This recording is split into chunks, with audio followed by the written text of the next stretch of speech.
Gracias. Buenas tardes a todos. El día de hoy vamos a abordar la siguiente agenda. Primero vamos a platicar acerca de la problemática que vamos a atacar, por qué es importante resolverla. Una vez planteados ciertos conceptos teóricos, vamos a plantear una hipótesis y de ahí vamos a desarrollar el objetivo principal y objetivo secundario de la tesis.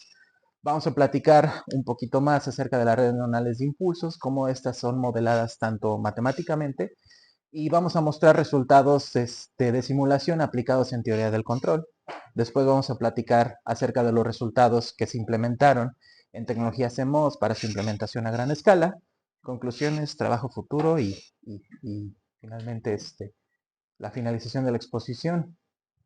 El problema, pues bueno, en robótica móvil usualmente se tienen espacios restringidos de operación, consumo energético restringido, baterías que tienen una capacidad limitada.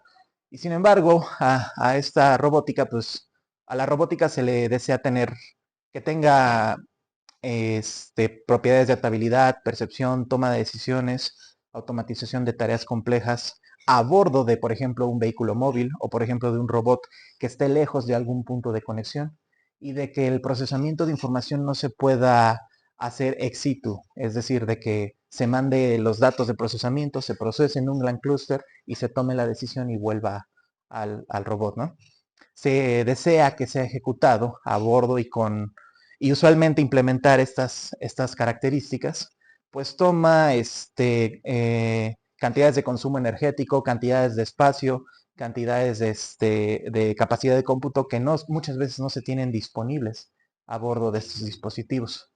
¿Esto por qué sucede así? Porque en la actualidad, en el estado del arte, hay dos aproximaciones para atacar los problemas de control robótico. Los problemas basados en modelo y basado en un control libre de un modelado. En los problemas basados de modelo, pues usualmente se usan leyes basadas en la física, informadas, como por ejemplo lagrangianos, hamiltonianos. Si son circuitos, pues es leyes de Kirchhoff de voltaje, de corriente, para obtener un conjunto de ecuaciones diferenciales, una función de transferencia y un mapeo en espacio de estados. Estos modelos, si bien cuando la planta mecánica o la planta eléctrica es nueva, pues el modelo es una aproximación lo más fiel posible a lo que realmente se tiene en la vida real. Sin embargo, usualmente surgen algoritmos llamados observadores, como el observador de Lumberger o filtros de Kalman, que compensan todas las contrariedades o todas las diferencias que pudiera haber durante la operación de un robot. ¿A qué me refiero? Cuando un robot comienza a obtener, por ejemplo, fricciones en sus eslabones, el modelo que se diseñó en un inicio ya no es el mismo al que se tiene, por ejemplo, después de 5 años de operación. Es aquí donde estos observadores usualmente consisten en obtener una matriz, la cual sus valores tienen que ser encontradas para reconstruir el vector de espacio de estados después de tanto tiempo de operación, ¿no? Entonces esto es clave, una matriz cuyos valores tienen que ser encontrados. A esto se le conoce, pues, mecanismos de control adaptativo. Eh, por el otro lado, en la aproximación libre de modelo, no se obtiene un conjunto de ecuaciones diferenciales, sino se plantean metaheurísticas que nos permiten aproximar un sistema inherentemente no lineal, de a lo mejor de una dimensión m, en un sistema lineal, que es una aproximación del sistema no lineal, pero cuya dimensionalidad es mucho más grande. Plantean en esta referencia de que por ejemplo, si tenemos un sistema no lineal de 2 dimensiones, podemos con un cambio de variable mapearlo en un sistema de 3 dimensiones que sí sea lineal. Para poder hacer esta aproximación, pues, se usan metaheurísticas como algoritmos genéticos o redes neuronales o por ejemplo adaptaciones al filtro de Kalman usando redes neuronales. Y nuevamente el problema se reduce a encontrar una matriz que al multiplicar con una lectura parcial puedas obtener el estado completo del sistema. Entonces, no importa el modelo que tomes, tienes que hacer multiplicaciones de matrices, tienes que hacer censado y procesamiento de señales. Y pues esto es problemático por la arquitectura de von Neumann, la cual separa procesamiento y separa cómputo en memoria a través de buses de control, buses de dirección y buses de datos. Eh, el procedimiento para traer datos del almacenamiento a la unidad de control, tomar los resultados, volverlos a los sistemas de almacenamiento y muchas veces los resultados se reutilizan para cálculos posteriores, pues esto genera un cuello de botella, el cuello de botella de von Neumann. Y no solo eso, el consumo energético de los dispositivos que surgen para imitar esta arquitectura, que es la que vemos en todos los dispositivos actualmente, pues llega a subir en varios órdenes de magnitud su consumo, ¿no? Por otro lado, la naturaleza, ¿cómo resuelve esto? En la naturaleza, pues los cerebros biológicos tienen neuronas. Las neuronas tienen dendritas, las cuales reciben varios impulsos de otras neuronas que han detonado previamente. El voltaje de la membrana empieza a incrementar hasta llegar a un punto de umbral, en cuyo momento esta neurona emite su propio pulso, el cual se propaga a través de los axones y van fortaleciendo la sinapsis que conectan entre dos neuronas que detonan juntas, aprenden juntas. Eso se le conoce como aprendizaje hebbiano.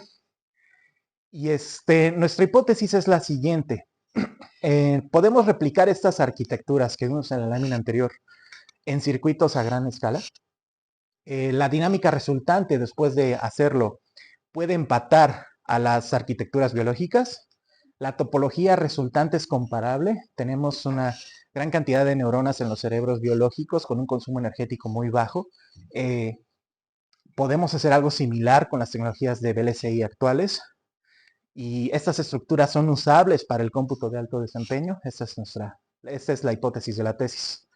El objetivo es entonces desarrollar modelos de aprendizaje neuronal inspirados en el cerebro, tanto en hardware como en software, como bloques de construcción para arquitecturas neuronales a gran escala.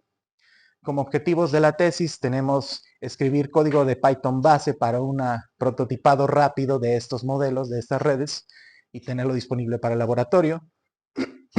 Una vez hecho eso, diseñar estructuras de redes neuronales para tareas de control y filtrado de señales, tareas típicas que se requieren en la robótica y en sistemas dinámicos en general. Se desea también entonces implementar y caracterizar diseños de neuronas analógicas en procesos CMOS existentes con el tamaño de espacio de dado más pequeño posible y también trabajar con memory stores como posibles candidatos para sustituir la sinapsis, la conexión entre dos neuronas, y diseñar la circuitería periférica para modelar esta sinapsis. Del modelo de neuronas que les mostré, el comportamiento que les mostré hace un par de láminas, el modelo más cercano a la realidad biológica sería el modelo de Hutchinson y Huxley.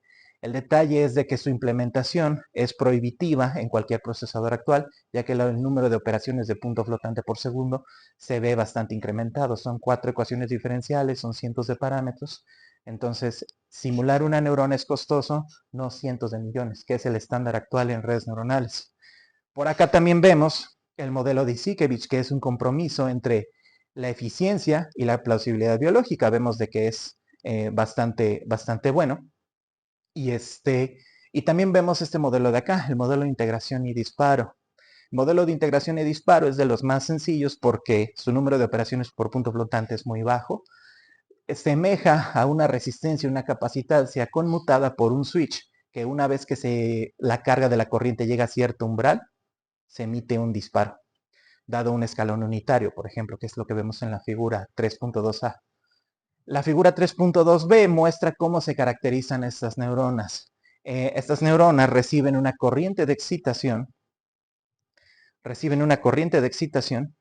en la cual, si es mayor, la neurona emite un disparo con mayor frecuencia. Si es menor, pues con menor frecuencia.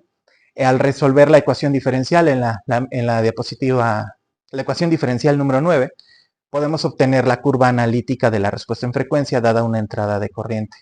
El punto donde la neurona detona a 1 Hz, la cantidad de corriente necesaria para que la neurona detone a 1 Hz se le conoce como río base.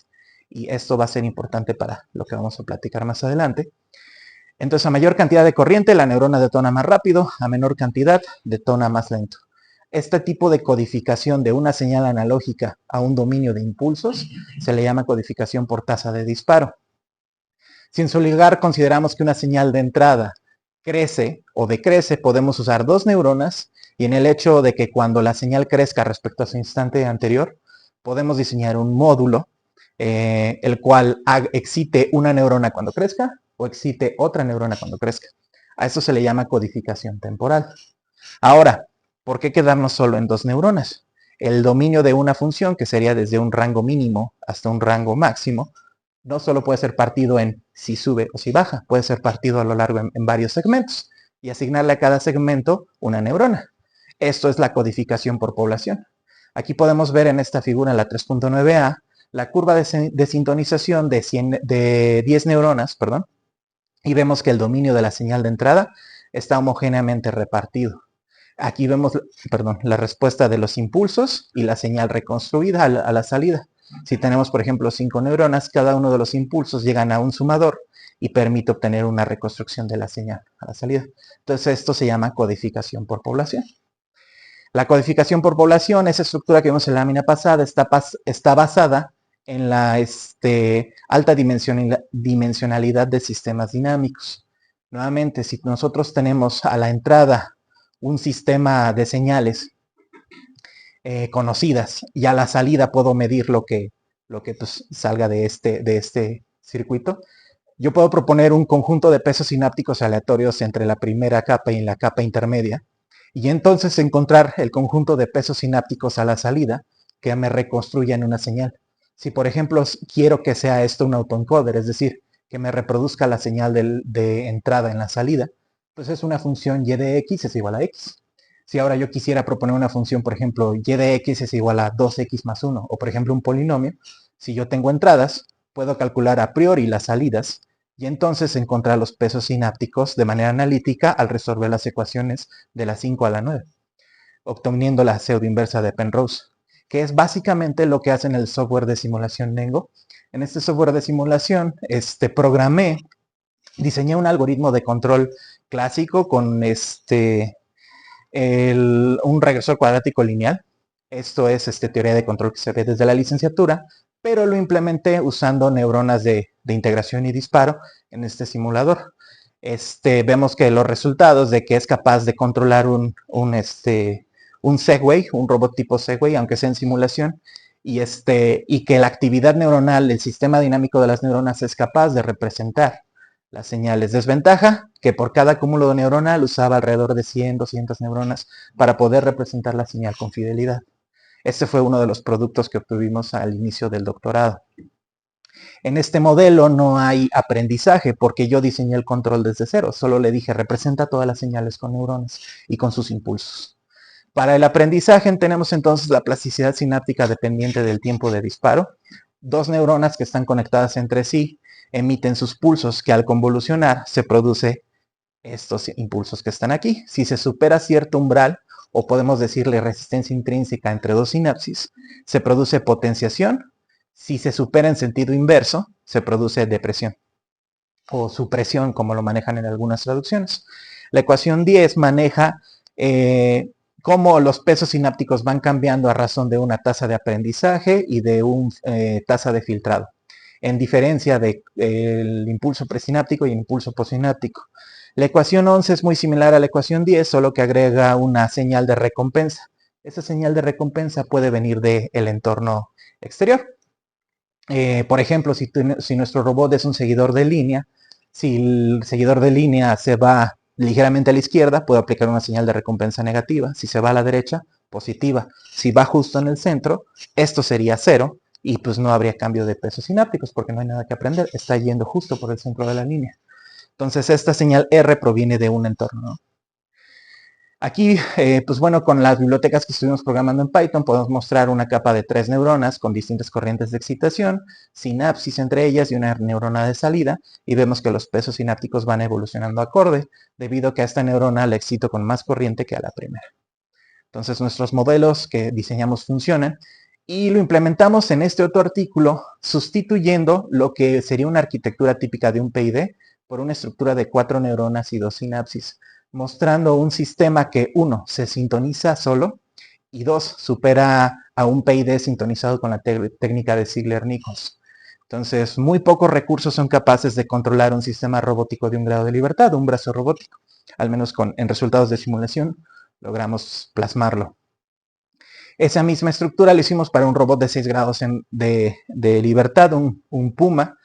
Pudimos hacer el control, sin embargo, el desempeño no era mejor que el del PID, pero sí pudimos usar estas arquitecturas para control. Posteriormente tomamos un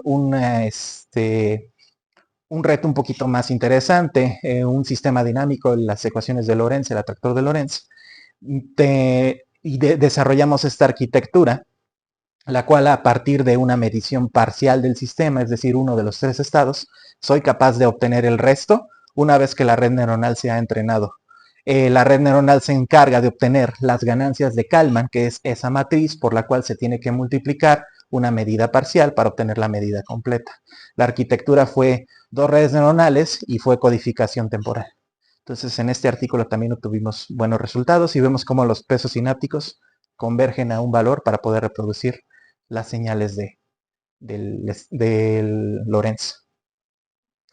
Esto fue hasta a la mitad de mi doctorado. De ahí migramos ahora al trabajo en VLSI. La dinámica de la ecuación 9 se puede modelar con una máquina de estados finito en lenguajes de descripción de hardware y después ser sintetizada posteriormente. Aquí tenemos, por ejemplo, dicha dinámica sintetizada en una máquina de estados finitos con una profundidad de 16 bits. Se tiene entonces como resultante 463 celdas estándar comprimidas en 3052 micrómetros cuadrados. En un promedio de 8 transistores por cada celda estándar, son alrededor de 3000 transistores por neurona. Si queremos implementar millones de neuronas en una red neuronal, eso sería problemático. Quedan arquitecturas más grandes que, por ejemplo, el mismo procesador Lagarto, que es un trabajo que se está haciendo los compañeros de laboratorio. De este lado tenemos la misma dinámica neuronal, pero diseñada en el dominio analógico. Es decir, en lugar de manejar la dinámica como un número cuantizado en bits y bytes, lo manejamos como corrientes, voltajes de los distintos subdispositivos dentro del circuito, obteniendo un dispositivo de 10 transistores en un área de 12 por 11 micrómetros. Esta es también la sinapsis diseñada, de la cual vamos a hablar un poquito más adelante. Entonces, caben alrededor de 500 de estas dentro de este cuadro de acá. Esto es útil para aplicaciones a gran escala, donde queremos tener la mayor cantidad de neuronas posibles en un espacio. Esta era la neurona, tomando de inspiración el diseño en el estado del arte, hice distintas modificaciones, quitando fuentes de corrientes ideales, quitando fuentes de voltaje ideal y sustituyendo por transistores con las geometrías adecuadas. Soy capaz de obtener una arquitectura reconfigurable de una neurona, donde por este lado entra corriente de excitación, se carga en este capacitor. Este transistor controla qué tanta corriente de fuga se va dando en un instante dado. Y este transistor M3 es PGA con M4. Y el transistor M3 todo el tiempo está haciendo que el voltaje en esta compuerta se cargue. En el punto donde se llega a los 1.5 volts, este transistor abre, lo que permite que toda la carga del capacitor se fugue por esta vía. En ese momento este voltaje en este nodo está en alto, cerrando la compuerta de entrada para que no se reciba más corriente mientras se está detonando, y a la vez usando un reconformador, que es un doble inversor, para definir pulsos de salida. Entonces podemos ver que aquí tenemos la dinámica de la neurona deseada. Retomando las curvas de sintonización que mencionábamos hace un par de láminas, a este transistor yo le fui variando el voltaje con ligeros incrementos de 0.15 volts, volts, y obtuve varias curvas de sintonización, logrando justo lo que queríamos, poder tener con un mismo diseño de neurona, poder reconfigurarlo a nuestra voluntad y obtener una respuesta homogénea. Vemos que de este lado tenemos la corriente de excitación y de este lado la frecuencia de disparo en hertz. Esta neurona logra alrededor de 14.000, 15.000 hertz, al menos en estos rangos de entrada, que son los que probé, y que emulan la plausibilidad biológica, ya que una neurona biológica está operando a esas frecuencias. Diseñamos también fuentes de corriente controladas por voltaje para poder hacer excitaciones positivas y negativas, logrando entonces la codificación por población. Y recuerden, cada uno de estos son subcircuitos con transistores diseñados en una tecnología disponible de Skywater de 130 nanómetros. Y pues vemos que, por ejemplo, aquí ante una entrada senoidal, algunas neuronas reciben excitación y detonan, mientras que otras neuronas permanecen en silencio. En cuanto la señal senoidal sube, ahora las neuronas que antes estaban en silencio detonan mientras que las otras dejan de detonar. Observen que cada neurona tiene una sensibilidad distinta. Y esto es justo lo que queremos porque somos capaces de hacer codificación por población y obtener una respuesta heterogénea ante una señal de entrada. Aquí en el trabajo del Memory Store, para poderlo usar como sinapsis, revisamos el trabajo que ponían en Skywater. Ellos tenían un modelo el cual tenía varias imperfecciones en su momento de ejecución. Lo que quiero decir es de que implementaban funciones límite con el característico if en un lenguaje de programación. Y eso es un problema cuando estás simulando a escalas de tiempo muy pequeñas, ya que se produce una pendiente de simulación que supera la capacidad que el estándar IEEE 752 permite para números flotantes. Entonces las simulaciones tronaban o se rompían. Modificamos el modelo y pusimos funciones suaves y derivables y aproximaciones por series de Taylor para poder hacer un modelo que no tronara, que no tuviera estas discontinuidades en el tiempo, y obtuvimos la característica curva de Lissajous.